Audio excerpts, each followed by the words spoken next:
Le téléphone portable, smartphone et tous les autres appareils électroniques nous sont très utiles au quotidien. Risque de courbature, de fatigue générale, d'insomnie, de faiblesse sexuelle, de surdité ou de cécité, des AVC, les charges électromagnétiques des téléphones portables, smartphones ou tout autre appareil électronique sont très dangereuses pour la santé et peuvent vous conduire à la mort. Utilisez désormais les autocollants anti-radiation GIA pour protéger et préserver votre vie.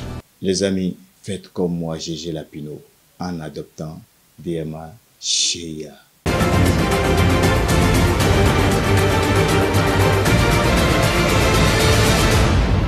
Guéri TV Monde, le leader des Web TV au Bénin. Merci de nous choisir pour vous informer. À la une de l'actualité, on reviendra sur les images de la 4e session ordinaire de la mairie de Cotonou qui a été officiellement lancée ce lundi 28 octobre 2024 par le 2e adjoint au maire. Attention aux commerçants d'essence frelatés qui ne prennent aucune mesure de protection. Inhaler quotidiennement les vapeurs d'hydrocarbures sont très dangereux. Les précautions à prendre sont à suivre dans ce journal.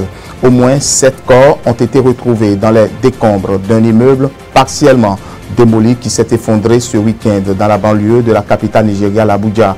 Voilà pour le sommaire.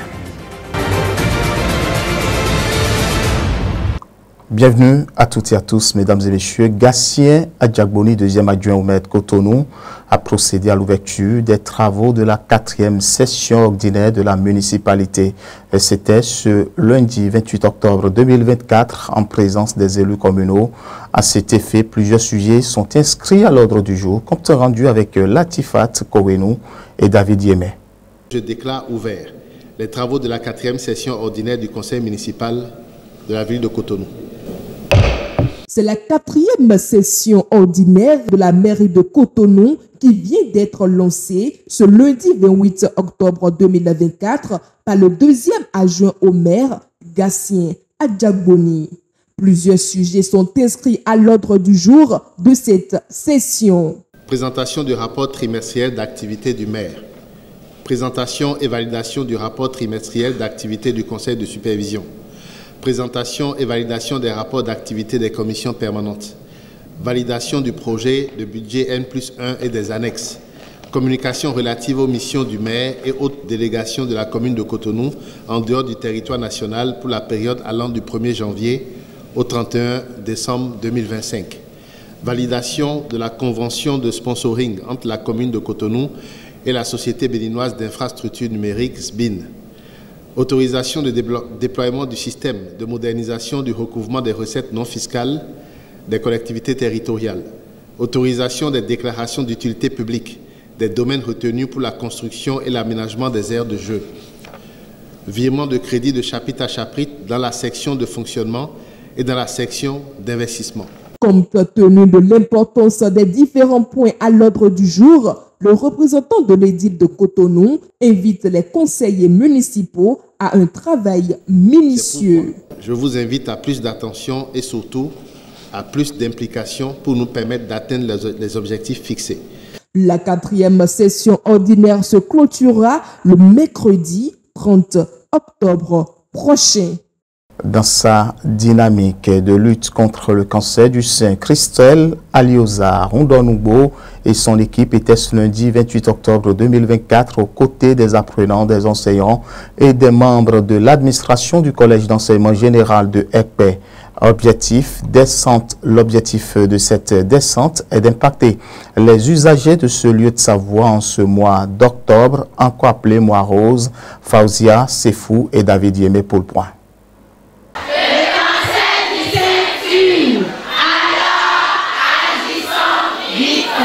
Elles étaient plusieurs dizaines de filles assoiffées d'informations sur le cancer du sein à prêter une attention particulière à l'équipe de la Dynamique Chat descendue ce lundi 28 octobre 2024 dans leur lieu de savoir. Ces filles du Collège d'enseignement général de Ekpe dans la commune de Semekpoji ont été ainsi sensibilisées.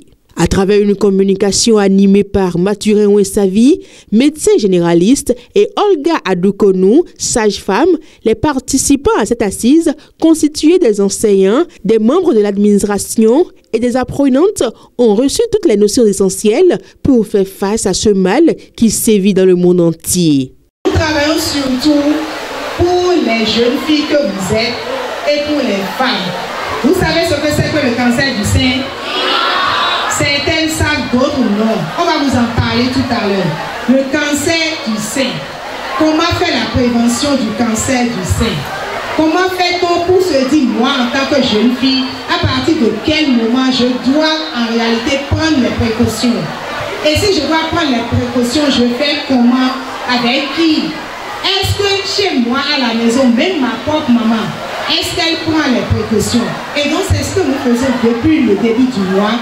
Et nous sillonnons les collèges. Au cours des échanges, l'accent a été mis sur la palpation, une méthode efficace de détection précoce de la maladie. Je commence par la première partie qui est à ce niveau ici, dans le sens d'une aiguille d'une montre. Je palpe le premier cas en appuyant toujours contre ma poitrine. Je viens au deuxième cas. Je palpe le deuxième cas aussi, toujours en appuyant vers ma poitrine. Je viens au troisième cas, je l'appuie toujours au niveau contre ma poitrine. Outre la sensibilisation sur le cancer du sein, Christelle Rundonungbo-Alioza s'est entretenue avec les filles sur l'hygiène corporelle des filles en période de menstruation. Christelle Rundonungbo-Alioza avait à ses côtés ces femmes engagées pour la cause de la dynamique chat. Solange Odio, Laetitia Folly, Hélène Bonou. On vous sensibilise sur l'hygiène corporelle. On vient vous parler de vos menstrues. Quand vous mettez vos serviettes hygiéniques, ce qu'on appelle couches là, comment vous les mettez? En matière de propriété d'hygiène, vous devez bien mettre vos couches et que quand vous vous levez, on ne doit pas avoir de taches. D'après cette séance, j'ai retenu beaucoup de choses et j'ai compris beaucoup de choses à côté du cancer. J'ai appris que le cancer ne connaît pas maman ni enfant. Et j'ai compris que le cancer peut s'effectuer de 8 ans à 64 ans au plus, 114 ans au plus. J'ai aimé la séance parce que ça m'a permis d'avoir plus de connaissances sur ce que je savais sur le cancer du sein qui m'est arrivé une fois. Et des fois venue, je dois savoir comment me comporter. Lors de l'événement, j'ai retenu que c'est bon d'avoir une bonne hygiène, de bien se comporter et aussi d'être représentable pour ce qu'ils sont venus nous dire à propos du cancer des seins, pour qu'on sache ce qui c'est que le cancer des seins. Très engagée à freiner l'élan de la maladie dans nos sociétés, la présidente de la Dynamique Chat et son équipe invitent les participants à prendre la relève à travers des veilles citoyennes afin de sensibiliser et d'encourager le dépistage précoce pour mieux combattre ce fléau. Nous sommes là dans le cadre de la sensibilisation contre le cancer du sein qui trouve sa juste place dans ce mois d'octobre rose. Nous avons vu que les élèves étaient très intéressés par le sujet et ils ont quand même beaucoup appris. Nous leur avons recommandé d'être des ambassadeurs de la cause, de continuer la sensibilisation à leur niveau, de continuer à parler de cela à leurs parents d'abord, ensuite à leurs copines, à leurs proches qui n'ont pas eu l'occasion d'être avec nous aujourd'hui. À travers ces différentes séances de sensibilisation et de dépistage, en ce mois d'octobre, encore appelé mois rose, Christelle Rundonungbo-Alioza compte impacter des milliers de filles et des femmes au Bénin. Et puis, je le disais en titre, c'est un fait. Les commerçants de l'essence frelatée, au-delà des nombreux risques auxquels ils sont confrontés, mesdames et messieurs, inhalent quotidiennement les vapeurs d'hydrocarbures. Cela peut être à l'origine de nombreuses maladies telles que le cancer sous diverses formes selon les médecins. Pourtant, nombreux sont ces commerçants qui ne prennent aucune mesure de protection pour y faire face. Suivez cet élément réalisé par Anselme Richard et Modeste Adanzetan. Au Bénin et précisément à Parakou, le secteur qui attire le plus de jeunes en quête d'emploi, mis à part celui des conducteurs de taxi-moto, est celui de la vente d'essence. Bien qu'ils parviennent à subvenir à leurs besoins, ces jeunes sont exposés à de nombreux risques. Ces commerçants d'essence frélatée inhalent quotidiennement les vapeurs de cette substance qui ont pourtant un impact néfaste sur la santé humaine. Bien que beaucoup d'entre eux en soient conscients, ils ne prennent malheureusement pas les mesures nécessaires. Certains témoignent des effets de l'inhalation de ces vapeurs sur leur santé. Il y a plusieurs choses qui me gênent à propos de ça. Par exemple, quand tu prends le raccord et quand tu tires de l'essence, quand tu avales ça, il faut au moins s'asseoir au moins quelques minutes avant de te retrouver. Des fois, même quand tu prends ça, et tes yeux deviennent rouges complètement, comme si tu as fumé quelque chose. Ça nous affaiblit en même temps. En vendant même l'odeur, ça te gêne parfois. Tu es obligé même de prendre des bouteilles et mettre. Là où tu verses, tu dois regarder ailleurs parce que à cause de l'odeur. Pratiquement moi, ça m'a rendu plusieurs fois malade. Et le gaz là, ça a des inconvénients sur mon organisme. Mais avec le temps, chaque 2 semaines, j'essaie de prendre des piqûres pour pouvoir éradiquer le gaz qui est dans mon organisme. Et ça entraîne le palud. Et il y a des rumeurs, des fois je suis enrhumé, sans les mots de vent des fois. Selon les spécialistes de la santé, l'inhalation prolongée de ces gaz affecte gravement l'organisme et les personnes exposées peuvent développer divers types de cancers. À la longue, toutes ces personnes peuvent développer des cancers, que ce soit des cancers de la gorge, des cancers digestifs, des cancers de la sphère aérodigestive.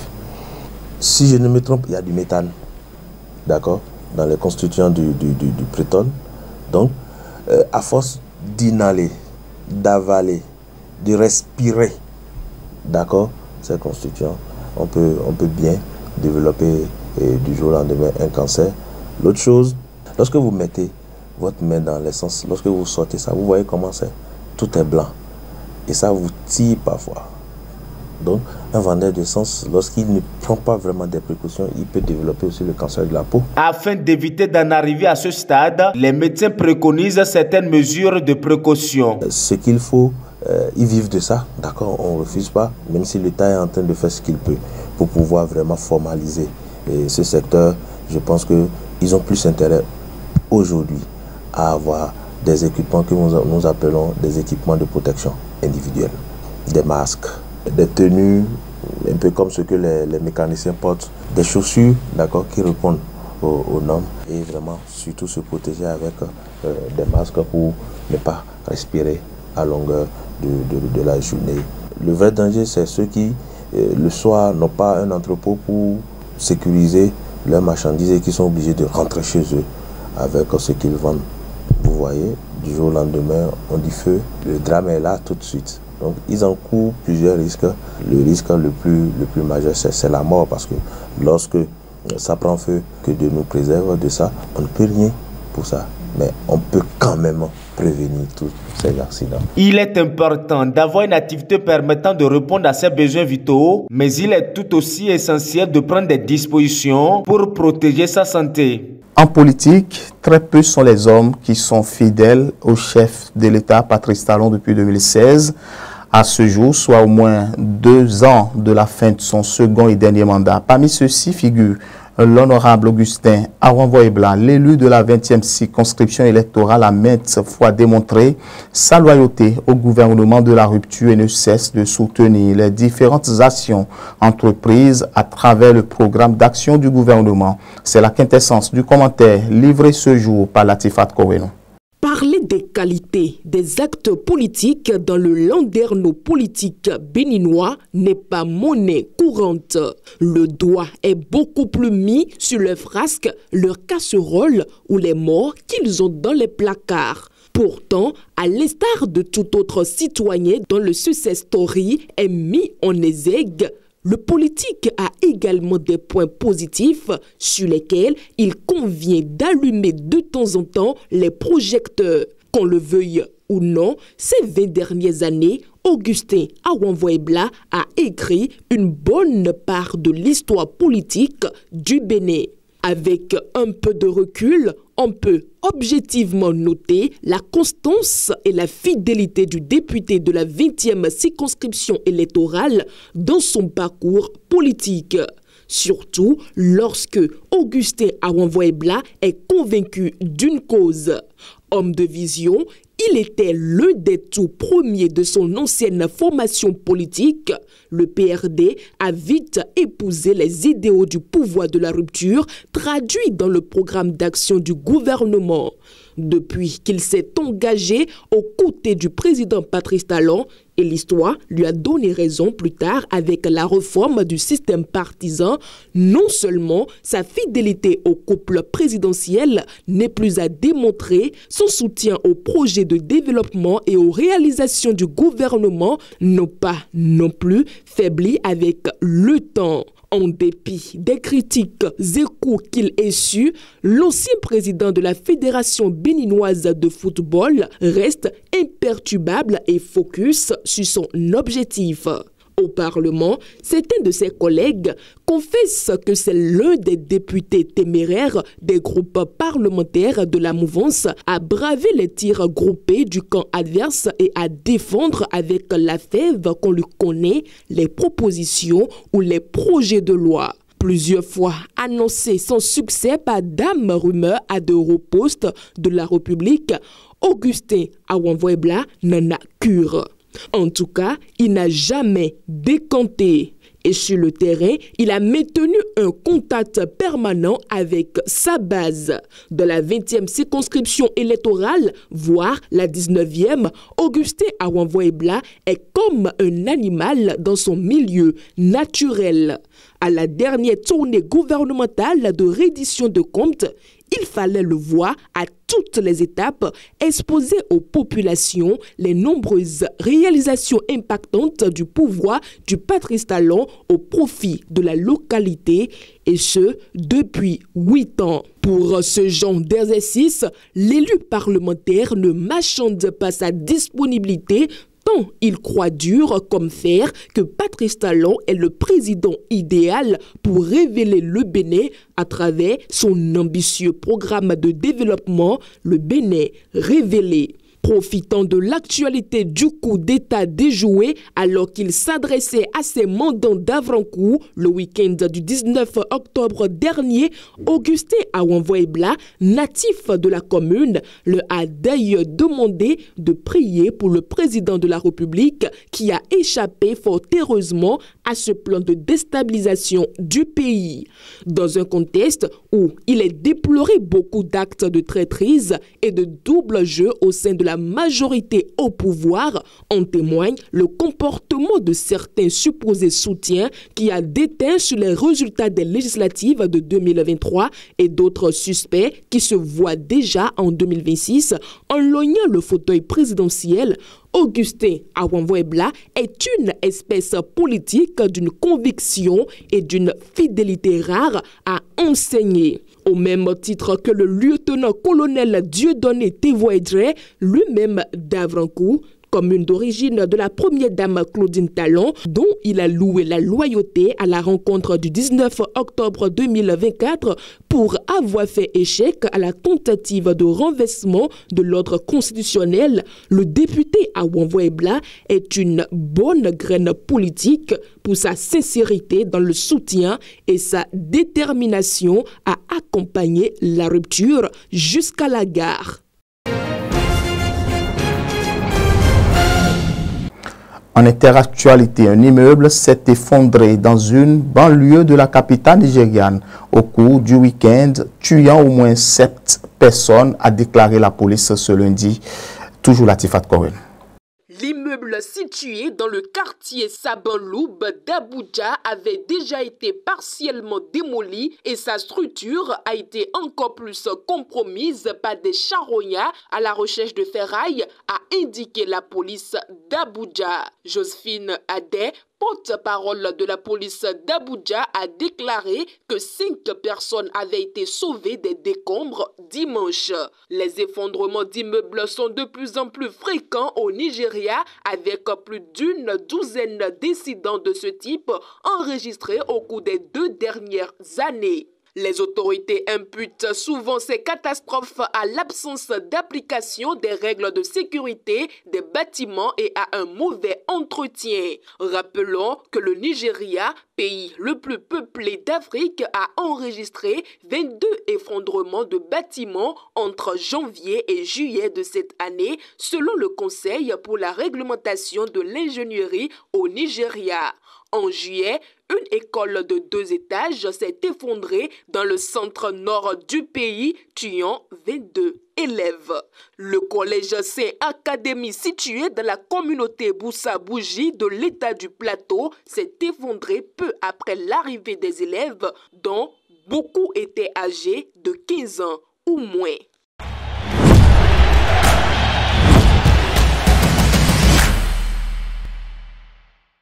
Et puis, en sport, les Super Eagles du Nigeria poursuivront leur quête d'une place à la Coupe d'Afrique des Nations 2025 le mois prochain contre la République du Bénin et le Rwanda. À cet effet, la CAF a dévoilé les dates des 2 derniers matchs du Nigeria, Fawziat Sefou. Selon la Confédération africaine de football CAF, les Super Eagles joueront leur dernier match de qualification contre le Rwanda au stade Godwin le 18 novembre prochain. La course du groupe B pour les places à la CAN 2025 qui aura lieu au Maroc s'achèvera avec le match de la 6e journée. Sami Gezaz sera l'arbitre de la rencontre dont le coup d'envoi est prévu à 17h heure Nigeria. Ses compatriotes Abel Samad Abetoum, Sheikh Shaf Mustafa et Zachary Brensi seront respectivement 1er, 2e et 4e arbitres assistants. Le commissaire sera Prosper Harrison Ado du Ghana et l'assesseur Ali Mohamed Ahmed du Somalie. Le CAF a choisi des officiels du Sénégal pour superviser et arbitrer le match de la 5e journée contre la République du Bénin au stade Félix Houphouët-Boigny le jeudi 14 novembre prochain à partir de 19h, 20h heure du Nigeria. Issa Saï sera l'arbitre de la rencontre. Les postes d'arbitre assistant 1, d'arbitre assistant 2 et de 4e officiel seront occupés respectivement par ses compatriotes Djibril Kamara, Noah Bagoura et El Hadj Amadou Sir. L'Angolais Ignacio Manuel Candido sera l'assesseur des arbitres et l'Ivoirien René Williams Serré sera le commissaire. Et c'est sur cet élément que nous mettons un point à ce journal. Portez-vous bien, mesdames et messieurs.